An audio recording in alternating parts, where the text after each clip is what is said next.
नमस्कार दोस्तों, जय माता दी। दोस्तों, मैं हेमलता उपाध्याय आप सभी का अपने चैनल पर बहुत बहुत स्वागत करती हूँ। दोस्तों, हिंदू धर्म में शीतला माता की पूजा करने से परिवार को स्वास्थ्य, समृद्धि और शांति प्राप्त होती है। और यह पूजा विशेष रूप से होली के बाद आने वाली शीतला सप्तमी और अष्टमी के दिन की जाती है।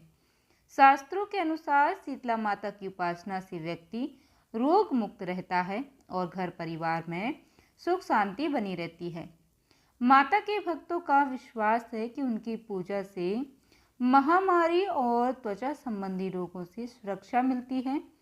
शीतला माता शीतला अष्टमी के दिन सबसे पहले सुबह जल्दी उठकर ठंडे पानी से नहाया जाता है। फिर पूजा की थाली तैयार की जाती है। थाली में एक रात पहले का पका हुआ सारा खाना भोजन जो बनाया जाता है वह सब रखा जाता है, जिसमें कि खीर, पूरी, गुलगुले, दही, पुआ, रोटी, बाजरा, सप्तमी को बने मीठे चावल, नमक के पारे और मछली आदि रखना चाहिए। फिर आटे से बना हुआ दीपक, रोली, मोली, वस्त्र या कलावा, अक्षत, हल्दी, माला, खुले सिक्के, मेहंदी रखना चाहिए और ठंडा जल लोटे में भर लेना चाहिए। यह सारा सामान आपको एक थाली में या फिर अपनी जो भी पूजा की डोली है उसमें रख लेना है और इस सभी चीज़ों को ढक लेना है। सिर ढककर पूजा करनी चाहिए। अब आप शीतला माता की पूजा जहाँ भी आपके यहाँ पर करने का रिवाज या नियम होता है, बहुत सारी जगह शीतला माता का मंदिर भी होता है, वहाँ पर जाकर पूजा की जाती है। कुछ जगह पर नीम के पेड़ के नीचे भी पूजा की जाती है, तो कुछ जगह पर होलिका दहन वाली जगह पर शीतला माता की पूजा की जाती है। सबसे पहले शीतला माता को ठंडा जल अर्पित करें, हल्दी का तिलक लगाएं, उसके बाद सभी सामग्री अर्पित करें। गेहूं के दानों से धूप लगाकर क्षमा प्रार्थना करें और माता की पूजा में गर्म भोजन का भोग नहीं लगाया जाता है। हर चीज़ ठंडी और बासी ही अर्पित की जाती है। इसके अलावा शीतला माता की पूजा में दीपक को जलाकर भी नहीं रखा जाता है। आप आटे के दीपक में केवल घी और रुई की बाती लगाकर रख दें। फिर माता को सभी चीज़ें अर्पित करने के बाद खुद और घर के सभी सदस्यों को हल्दी का टीका लगाकर शीतला माता की कथा सुनना चाहिए या फिर पढ़ना चाहिए। हाथ जोड़कर शीतला माता से प्रार्थना करें, हे शीतला माता, आप हमारे द्वारा की गई पूजा को स्वीकार कर लेना और शीली और ठंडी रहना। शीतला माता की कथा के साथ साथ आज आप श्री शीतला अष्टकम स्तोत्र का पाठ भी सुने। अगर आप सचमुच चाहते हैं दोस्तों कि आप सभी पर शीतला माता की कृपा पूरे वर्ष भर बनी रहे, तो आपको इसका पाठ अवश्य ही श्रवण करना चाहिए। कथा के बाद आप पाठ को ज़रूर सुनिए। एक बार शीतला माता ने सोचा कि चलो आज देखूं कि धरती पर मेरी पूजा कौन करता है, कौन मुझे मानता है। यही सोचकर शीतला माता धरती पर राजस्थान के डूंगरी गांव में आ गई। वहां पहुंचकर उन्होंने देखा कि इस गांव में तो मेरा मंदिर भी नहीं है, ना ही यहाँ पर कोई मेरी पूजा करता। शीतला माता भेष बदलकर गांव की गलियों में घूम रही थी। तभी एक घर के ऊपर से किसी ने चावल का उबला पानी यानी मार नीचे फेंक दिया। वह उबलता पानी शीतला माता के ऊपर जा गिरा, जिससे शीतला माता के शरीर में छाले पड़ गए। शीतला माता के पूरे शरीर में जलन होने लगी। अब शीतला माता, जो कि बूढ़ी औरत का भेष बनाए हुई थी, पूरे गांव में इधर उधर भाग भाग कर चिल्लाने लगी, अरे मैं जल गई, मेरा शरीर तप रहा है, जल रहा है, कोई मेरी मदद करो, कोई मुझे बचाओ। लेकिन उस गांव में किसी ने भी शीतला माता की मदद नहीं की। वहीं अपने घर के बाहर एक कुम्हार ही बैठे थे। उस कुम्हार ने देखा कि अरे यह बूढ़ी माई तो बहुत जल गई है और इनके पूरे शरीर में तो तपन भी हो रही है, इनके पूरे शरीर में छाले पड़ गए हैं और यह तपन सहन नहीं कर पा रही। तब उस कुम्हारी ने कहा, माँ तुम यहाँ आकर बैठ जाओ, मैं तुम्हारे शरीर के ऊपर ठंडा पानी डालती हूँ। कुम्हारी ने फिर उन बूढ़ी माई पर खूब सारा ठंडा पानी डाला।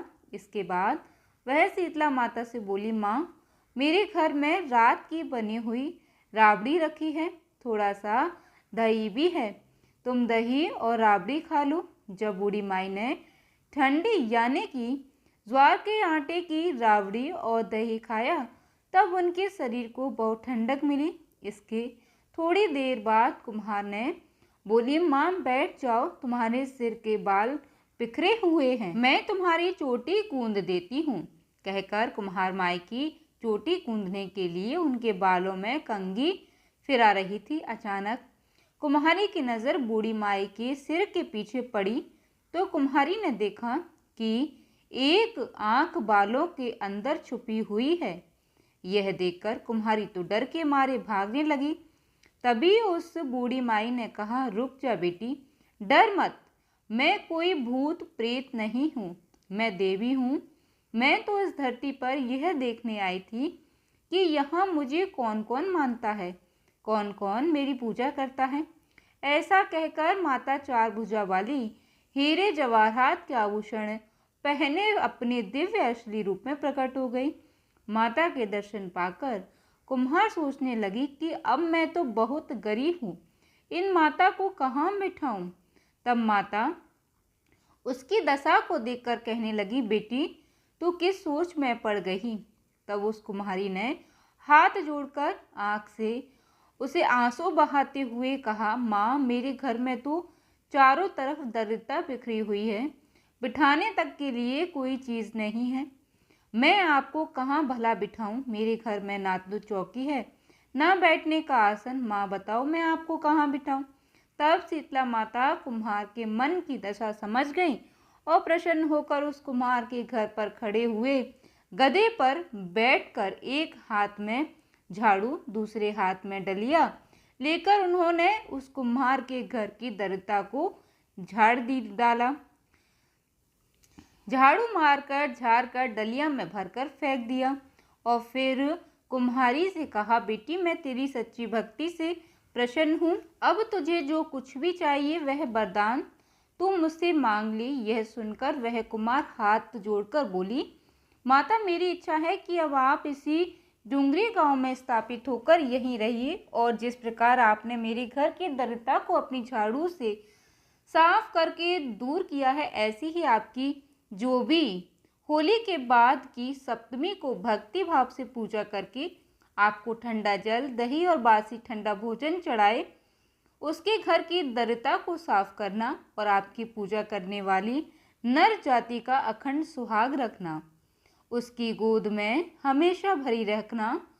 जो पुरुष शीतला सप्तमी को नाई के यहाँ बाल ना कटवाए, धोबी के कपड़े धुलने ना दे और पुरुष भी आप पर ठंडा जल चढ़ाकर नारियल पुष्प अर्पित करके परिवार सहित ठंडा बासी भोजन करे, उसके काम धंधे व्यापार कभी तरता ना आए। कुम्हार इन बातों को सुनकर शीतला माता बोली, तथास्तु बेटी, जो तूने वरदान मांगे मैं वह सब तुझे देती हूँ और बेटी मैं तुझे आशीर्वाद भी देती हूँ कि मेरी पूजा का मुख्य अधिकार अब इस धरती पर शिव कुम्हार जाति का ही होगा। तभी से उस दिन से डुंगरी गांव में शीतला माता स्थापित हो गई और उस गांव का नाम हो गया सील की डुंगरी। सील की डुंगरी में शीतला माता का मुख्य मंदिर है और शीतला सप्तमी पर वहां पर बहुत बड़ा मेला लगता है और शीतला माता की इस कथा को जो भी सच्चे मन से श्रद्धा से सुनता है, शीतला माता का ध्यान करके पढ़ता है अथवा सुनता है, शीतला माता की कृपा उसके ऊपर उसके घर की सभी दरिद्रता को वह नाश कर देती हैं और उनका आशीर्वाद सदैव उसके परिवार पर बना रहता है और उसकी सारी मनोकामनाएं भी पूर्ण हो जाती हैं। प्रेम से बोलिए शीतला माता की जय।